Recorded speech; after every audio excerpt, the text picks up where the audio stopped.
Hello, and welcome back to Light of Parables. We re-diving into a chapter that might seem like just a long list of names at first glance, but I promise you, it's so much more. We're exploring Genesis chapter 10, often called the Table of Nations. This chapter is like a fascinating, ancient world map, tracing the descendants of Noah's three sons Shem, Ham, and Japheth after the Great Flood.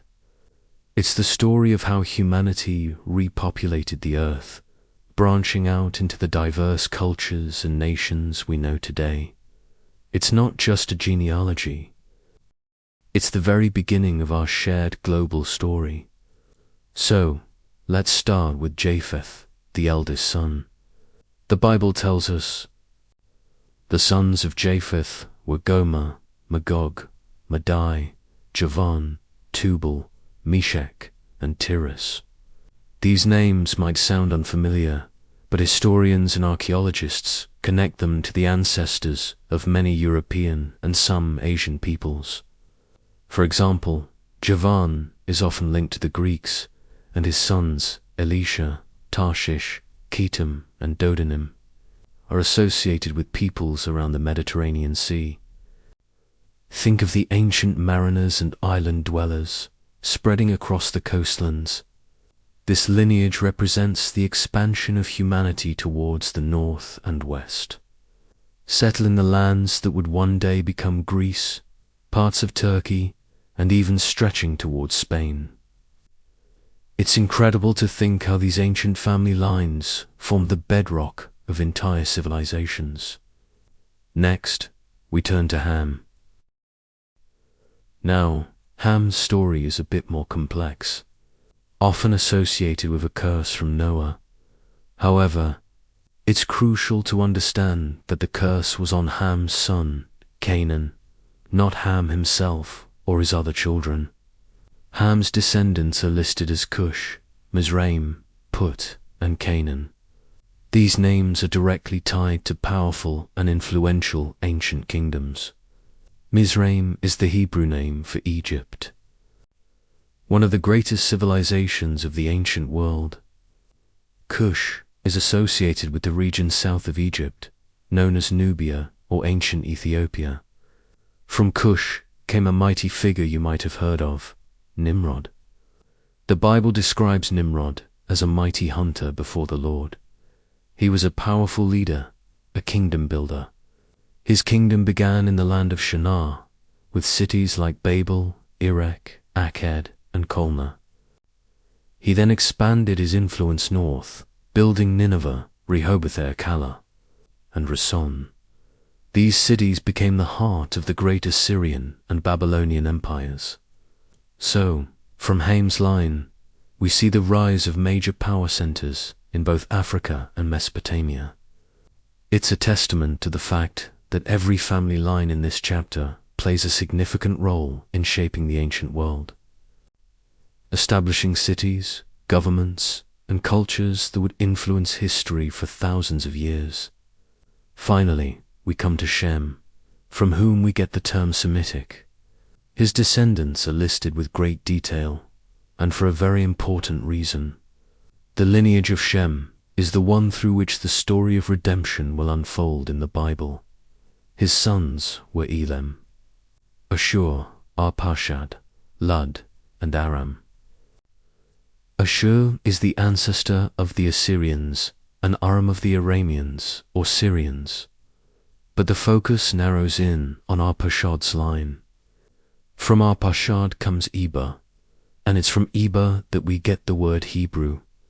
The genealogy continues down through generations, eventually leading to a man named Abram, whom we will later know as Abraham. This is the key to understanding the significance of Shem's lineage. While Japheth's descendants spread across the coastlands, and Ham's descendants built mighty empires, Shem's line is traced with meticulous care because it leads directly to the patriarchs of Israel, Abraham, Isaac, and Jacob.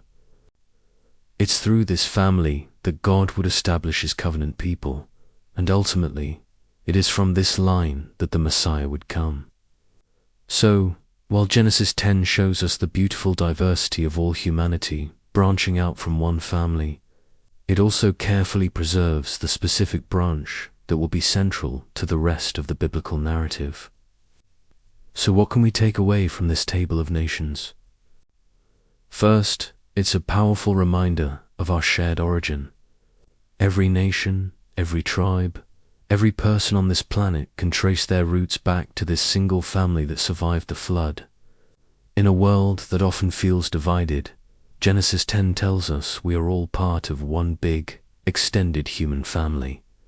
It's a beautiful picture of unity in diversity. Whether from the line of Japheth, Ham, or Shem, we all share a common ancestry.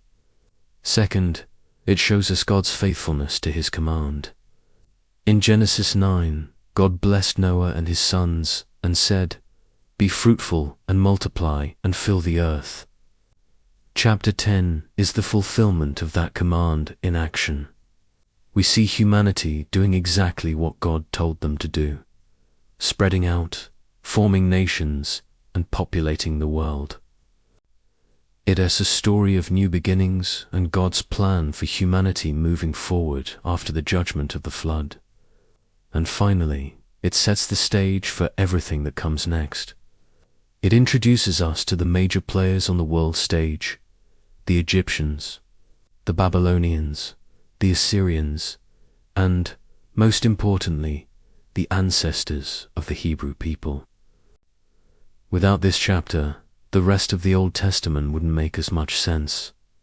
It provides the historical and geographical context for the stories of Abraham, Moses, David, and all the prophets. It's the foundation upon which the grand story of salvation is built. So, the next time you come across Genesis 10, don't just skip over it as a boring list of names. See it for what it truly is: a map of our ancient world, a celebration of human diversity, a testament to God's faithfulness, and a crucial introduction to the greatest story ever told. It shows us that every person, every family, and every nation has a place in God's grand design. Thank you so much for joining me today on Light of Parables. I hope this has given you a new appreciation for this incredible chapter. If you found this insightful, please give this video a thumbs up. And you don't forget to subscribe and hit that notification bell so you won't miss our next journey into the scriptures. Until next time, may your path be filled with light.